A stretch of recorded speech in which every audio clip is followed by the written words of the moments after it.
আসসালামু আলাইকুম। স্বাগতম সবাইকে আজকের লেকচারে। আজকে আমরা আলোচনা করব সূচক সম্পর্কিত গুরুত্বপূর্ণ সূত্রগুলি। তাহলে চলো দেরি না করে শুরু করা যাক। ১ নম্বর সূত্রটি দেখো কি, যে a to the power n। a to the power n এর মানে হচ্ছে n সংখ্যক a এর ক্রমিক গুণফল।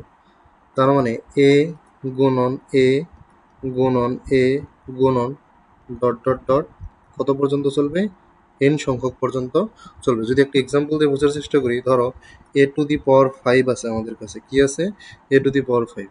এর মানে হচ্ছে a কয়বার গুণ থাকবে? 5 বার। a গুণন a গুণন a গুণন a গুণন a। আমি কি বোঝাইতে পারলাম? তো এবার চলো দ্বিতীয় নম্বর সূত্রটা দেখে ফেলি। দ্বিতীয় নম্বর সূত্র হচ্ছে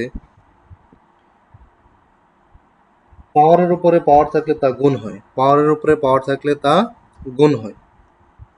a to the power m, তার উপরে হচ্ছে n যদি থাকে, পাওয়ারের উপরে পাওয়ার থাকলে কি হয়? গুণ হয়। তাহলে a to the power mn। যদি একটা এক্সাম্পল দিয়ে বোঝার চেষ্টা করি, দেখো যে a স্কোয়ার, তার উপরে আমরা বললাম হচ্ছে কি আছে আমাদের? 5। তাহলে পাওয়ারের উপরে পাওয়ার, পাওয়ারের উপরে যেহেতু পাওয়ার আছে, কি হবে? গুণ হবে। তার মানে a টু দি পাওয়ার 5 দুগুণে 10। বুঝতে পারছো কি সবাই 2 নম্বর সূত্রটি? তাহলে চলো এবার 3 নম্বর সূত্রটা দেখে ফেলি। 3 নম্বর সূত্র হচ্ছে বেস বা ভিত্তি একই থাকলে গুণের সময় পাওয়ার যোগ হয়। কিরকম? দেখো a to the power m into a to the power n। দেখো দুইটার হচ্ছে বেস, দুইটার বেসই কি আছে আমাদের? a আছে, তার মানে একই আছে। বেস বা ভিত্তি একই থাকলে কি হয়? গুণের সময় পাওয়ার কি হয়? যোগ হয়। a to the power m plus n। যদি একটা এক্সাম্পল দিয়ে বোঝার চেষ্টা করি, ধরো a to the power 3 into a to the power 2, মানে a স্কোয়ার। এটা হতো কি আমাদের? a to the power 3 plus 2 equal a to the power 5। বুঝতে পারছো কি সবাই 3 নম্বর সূত্রটি? তাহলে চলো এবার 4 নম্বর সূত্রটা দেখে ফেলি। 4 নম্বর সূত্র হচ্ছে বেস বা ভিত্তি একই থাকলে ভাগের সময় পাওয়ার বিয়োগ হয়।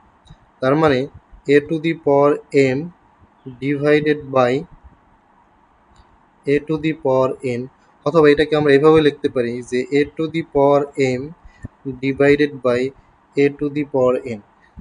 দেখো দুইটার ক্ষেত্রে আমাদের কি আছে? বেস বা ভিত্তি একই আছে। বেস বা ভিত্তি একই থাকলে ভাগের সময় আমাদের কি হয়?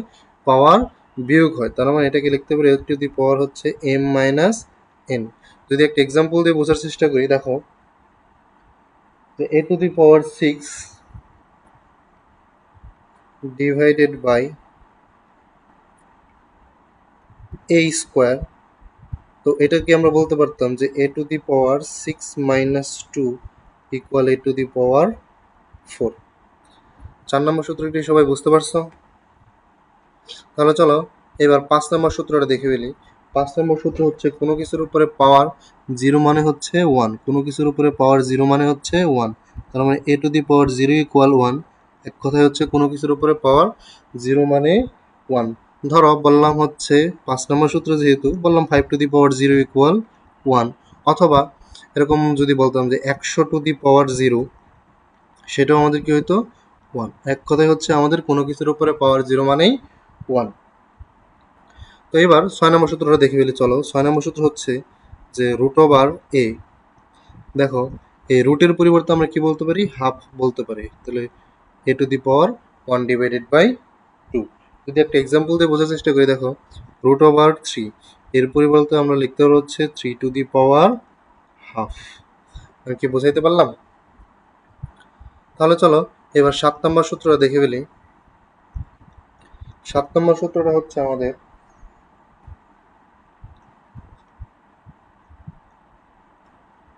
nth রুট যদি এরকম থাকে, তার মানে এটার পরিবর্তে আমরা লিখতে পারবো যে a to the power 1 divided by q. যদি একটা এক্সাম্পল দিয়ে বোঝার চেষ্টা করি, যে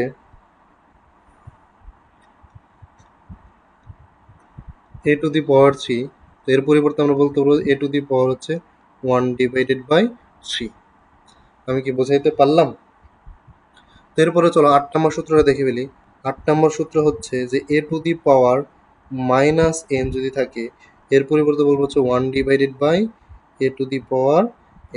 যদি একটা এক্সাম্পল দিয়ে বোঝার চেষ্টা করি, দেখো যে a⁴ যদি বলি, তাহলে সেক্ষেত্রে কি বলতে পারবো, 1/a⁴। আমি কি বোঝাইতে পারলাম? তাহলে চলো এবার 9 নম্বর সূত্রটা দেখে ফেলি। 9 নম্বর সূত্র,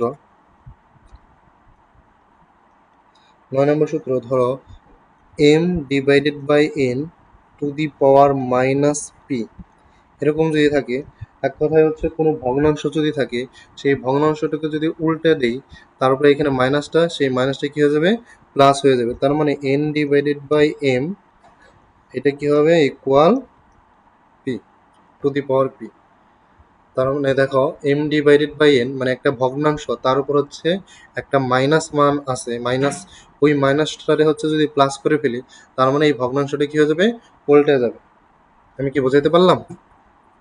তো এরপরে চলো 10 নম্বর সূত্রটা দেখে ফেলি। 10 নম্বর সূত্র, নিচে লিখি, দেখো 10 নম্বর সূত্র। 10 নম্বর সূত্র হচ্ছে যদি a⁴x equal to a⁴x equal to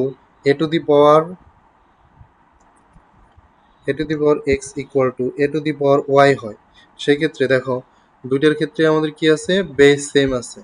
যদি এরকম থাকে a⁴x ইকুয়াল টু a⁴y, সেক্ষেত্রে আমরা বলতে পারবো যে x ইকুয়াল y। আমি কি বুঝাইতে পারলাম? তো এরপরে চলো 11 নম্বর সূত্রটা দেখে ফেলি। 11 নম্বর সূত্রটা হচ্ছে এরকম, যদি আমাদের a⁴x ইকুয়াল টু b⁴x এরকম যদি হয়, a⁴x ইকুয়াল টু b⁴x, এবার দেখো দুই ক্ষেত্রে হচ্ছে আমাদের কি সমান আছে, পাওয়ার সমান আছে, সেই ক্ষেত্রে আমরা বলতে পারবো a ইকুয়াল টু b। এই 11টা সূত্র যদি আমরা খুব ভালোভাবে শিখতে পারি, ভালোভাবে আয়ত্ত করতে পারি, তাহলে সূচক সম্পর্কিত প্রত্যেকটি ম্যাথ আমরা খুব ইজিলি সমাধান করতে পারবো। আমি কি বুঝাইতে পারছি? এই ছিল হচ্ছে আমাদের সবগুলো সূত্র একসাথে।